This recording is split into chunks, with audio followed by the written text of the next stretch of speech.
روز اول سال نو بود که برادرم همراه پسرم سعید اسمت هر دوشان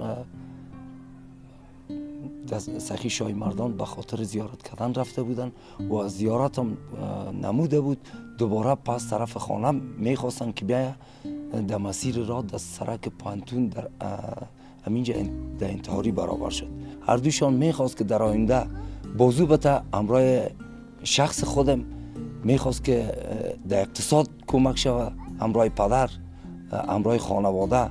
خدا هیچ شخص هیچ مسلمان را ولو که دشمن سر آدم اگر باشه دیگه مرگ نوجوان نشان نده.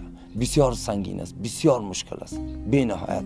یک پدر و مادر وقتی که طفل می باشه ایره کلان میکنه، مصارفی که بر از اون میکنه، در مرور زمان باز به سن 18 ساله پدر و مادر، اقارب، فامیل، خیش، قوم از این امیدهای خاص می داشته بوده باشه.